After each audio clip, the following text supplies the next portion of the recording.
అని అడుగుతా ఉన్నా. నిజంగా ఒక చిన్నపిల్లాడి చేసిన యాక్సిడెంట్ను ఒక కుట్రగాను హత్యగాను దాన్ని చిత్రీకరించి మొత్తం అప్పలరాజు కుటుంబాన్ని దీంట్లో ఇరికిచ్చే కార్యక్రమం ఎంత మటుకు ధర్మం అనేది అందరూ కూడా ఆలోచన చేయాలి. అసలు ఆశ్చర్యకరమైన విషయం ఏమిటి అని అంటే, ఎల్లో మీడియాలో ఒక కట్టుకథ రాయిస్తారు, దానికి యాంగిల్స్, వక్రీకరణ, ట్విస్టింగ్, మసాలాలు అన్ని కలిపి తర్వాత టీడీపీ సోషల్ మీడియా దాన్ని అందుకుంటుంది. ఆ అందుకున్న దాన్ని చివరకు పోలీసులు దాన్నే కేసుగా మార్చేస్తారు. నిజంగా రాష్ట్రంలో జరుగుతా ఉన్న మాఫియా సామ్రాజ్యం ఇదే. ఇది ఓ ఈనాడు, ఒక ఆంధ్రజ్యోతి, ఓ టీవీ5, ఓ చంద్రబాబు, ఓ లోకేష్, వీళ్ళకి సంబంధించిన గవర్నమెంట్, వీళ్ళకి సంబంధించిన పోలీసులు, ఇది ఒక మాఫియా సామ్రాజ్యం. నిజంగా ఇది ధర్మమేనా అని చెప్పి నిజంగా అందరూ కూడా, ప్రతి ఒక్కరూ కూడా గుండెల మీద చేతులు వేసుకుని ఆలోచన చేయాల్సిన అవసరం ఉన్న ప్రశ్న ఇది. అప్పలరాజు విషయానికి ఒకసారి వద్దాం. అప్పలరాజు అనే వ్యక్తి 10వ తరగతిలో he was state first rank. Appalaraju అనే వ్యక్తి వీళ్ళ నాన్న 10th క్లాస్లో స్టేట్ ఫస్ట్. చంద్రబాబు నాయుడు గతంలో ముఖ్యమంత్రిగా ఉన్నప్పుడు వచ్చి అవార్డు ఇచ్చినాడు వీళ్ళ నాయనకు, స్టేట్ ఫస్ట్ అవార్డు ఇచ్చినాడు. చదువుల్లో ఆ స్థాయికి పోయిన వ్యక్తి తన సొంత కష్టం మీద డాక్టర్ అయ్యాడు. లోకేష్ మాదిరి డొనేషన్ కట్టి స్టాన్ఫోర్డ్ లో సీట్ తెచ్చుకోలా, సొంత కష్టం మీద కష్టపడి చదివి డాక్టర్ అయినాడు. డాక్టరే కాదు, ఎండి కూడా చేశాడు, పోస్ట్ గ్రాడ్యుయేట్ కూడా, ఎండి కూడా చదివినాడు. చదివి ఒక మంచి డాక్టర్ గా పేరు తెచ్చుకున్నాడు. తర్వాత నేను టికెట్, వైఎస్ఆర్సీపీ తరఫున టికెట్ ఇస్తే ప్రజల ఆశీర్వాదాలతో ఎమ్మెల్యేగా అయ్యాడు. దాని తర్వాత మన పార్టీలో మంత్రిగా కూడా పనిచేశాడు. అంటే ఒక బీసీ నాయకుడు, ఒక అతి సామాన్యమైన కుటుంబం నుంచి వచ్చి కష్టపడి చదివి మంచి డాక్టర్గా పేరు తెచ్చుకొని ఒక ఎమ్మెల్యే అయి, ఒక మంత్రి అయి, ఒక బీసీ నాయకుడిగా తాను ఎదిగితే, అలాంటి మనిషిని ఫినిష్ చేయడం కోసం, క్యారెక్టర్ అసాసినేట్ చేయడం కోసం ఒక తప్పుడు కేసును, ఒక యాక్సిడెంట్ను ఒక కుట్రగాను, ఒక హత్యగాను దాన్ని వక్రీకరించి మలచి తన కెరియర్ను నాశనం చేయాలని, తన క్యారెక్టర్ను అసాసినేట్ చేయాలని, అప్పలరాజును నాశనం చేయాలి అని చెప్పి ఇంత దుర్మార్గపు ఆలోచన, ఆ దుర్మార్గపు ఆలోచన చేసే దాంట్లో కూడా కనీసం ఈ 18 ఏళ్ల పిల్లాడు, ఈ పిల్లోడి జీవితం నాశనం అవుతుందని కూడా కనీసం చంద్రబాబు నాయుడు ఆలోచన చేయడం లేదంటే, నిజంగా అడుగుతా ఉన్నా, 80 ఏళ్ల వయసు వస్తా ఉంది చంద్రబాబు నాయుడు, మనిషి అన్నం తింటున్నాడా, గడ్డి తింటున్నాడా అని అడుగుతా ఉన్నా. అబ్సల్యూట్లీ రాజకీయాలను ఒక నీచమైన స్టేట్లోకి తీసుకొని పోవడం ఇది. నేను అడుగుతా ఉన్నా, ఒక్కొక్కరికి ఒక్కొక్క న్యాయం ఉంటుందా అని చెప్పి. కొన్ని తెలుగుదేశం పార్టీకి సంబంధించిన వాళ్ళకి ఎక్కడికైనా వాళ్ళు ఎవరైనా యాక్సిడెంట్లు చేసినా, వాళ్ళ పిల్లలు కానీ వాళ్ళ బంధువులు కానీ ఎవరైనా యాక్సిడెంట్లు చేస్తే, లేదా వాళ్ళే యాక్సిడెంట్ చేస్తే, వాళ్ళ కారులో ఉండగానే యాక్సిడెంట్ జరిగితే మొత్తం కుటుంబాన్ని కూడా ఇదే మాదిరిగానే కేసులు కట్టి అరెస్టులు చేసి కుట్ర కోణము, హత్య కోణం అని చెప్పి పెట్టే కార్యక్రమం జరుగుతుందా? చేస్తారా అని అడుగుతాను చంద్రబాబు నాయుడు గారిని. ఒక నిజంగా చేసేట్టుగా అయితే ఇచ్చాపురం టీడీపీ ఎమ్మెల్యే కారు ఢీకొని వృద్ధుడు మృతి. ఇచ్చాపురం ఎమ్మెల్యే స్వయంగా కారులో ఉండగానే కారు ఢీకొని వృద్ధుడు మృతి. ఇదే శ్రీకాకుళం జిల్లాలోనే నేను చెప్తా ఉన్నా, ఎక్కడికో బయటకు కూడా పోవడంలో.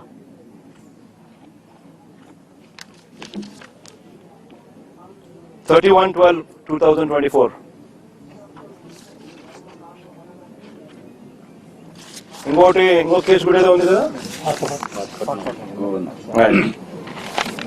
పాతపట్నం ఎమ్మెల్యే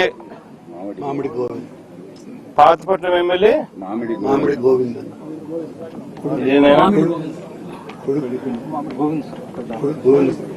ఇదేంది కొడుకును తప్పించి డ్రైవర్ పాతపట్నం ఎమ్మెల్యే ఇదే జిల్లాలోనే ఇదే తెలుగుదేశం పార్టీకి సంబంధించిన పాతపట్నం ఎమ్మెల్యేకి సంబంధించిన మరో కార్ యాక్సిడెంట్. మళ్ళా వాళ్ళలో అక్కడ ఎవరిని అరెస్ట్ చేసినారు? ఒక్కొక్కరికి ఒక్కొక్క న్యాయం వర్తింపజేస్తే నిజంగా బతకదు, వ్యవస్థ అనేది బతకదు. ఒక చెడు విత్తనాలు నాటుతా ఉన్నారు. ఈ చెడు విత్తనాలు రేపొద్దున వృక్షాలు అవుతాయి. మీరు ఏదైతే నాటుతా ఉన్నారో రేపొద్దున అది ఒక వృక్షమై మొత్తం సిస్టమ్ ని నాశనం చేస్తుంది. అబ్సల్యూట్ గా అన్పార్డనబుల్, క్షమించరాని తప్పు ఇది. నిజంగా యాక్సిడెంట్ జరిగితే అసలు యాక్సిడెంట్ జరిగినప్పుడు 108 ఫోన్ చేసింది కూడా ఈ పిల్లోడే. 108 ఫోన్ చేసింది ఈ పిల్లోడే. మరి నిజంగా చెడు ఉద్దేశం ఉంటే ఈ పిల్లోడు ఎందుకు 108 ఫోన్ చేస్తాడు?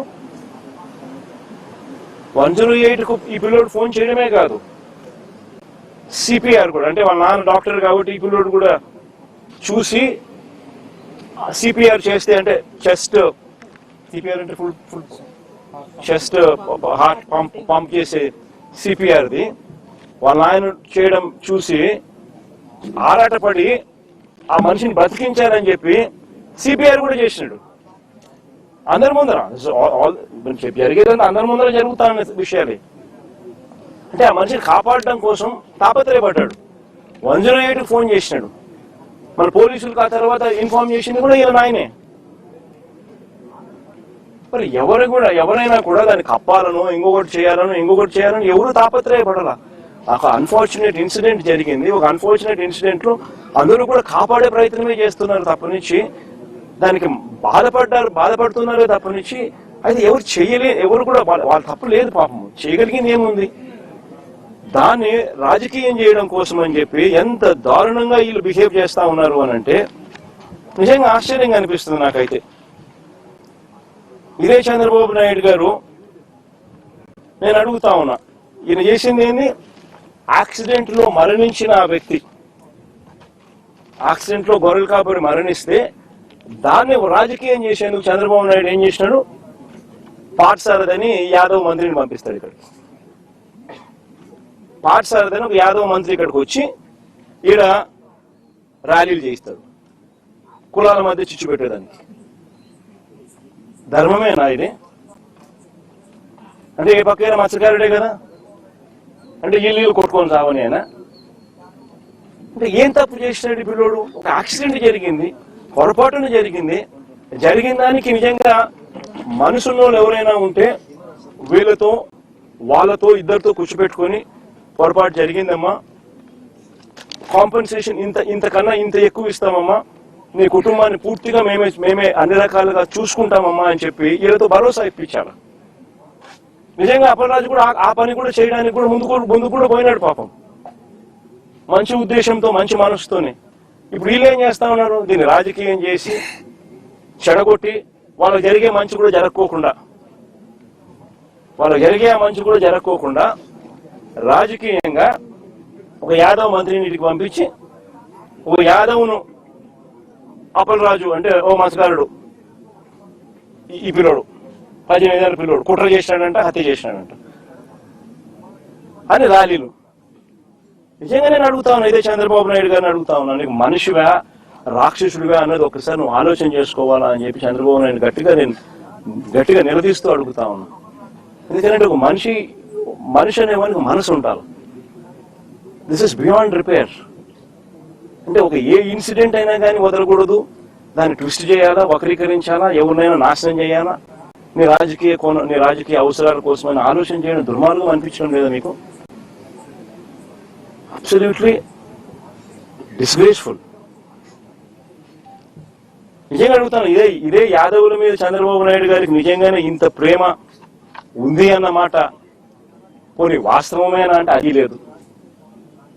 మన ప్రకాశం జిల్లాలో యాదవులు గొర్రెలు కాస్తా ఉంటే, కొన్ని పొలాల్లోకి పోయి ఏదో గొర్రెలు కాస్తా ఉంటే చంద్రబాబు నాయుడుకి సంబంధించిన వాళ్ళు యాదవులను కొట్టినారు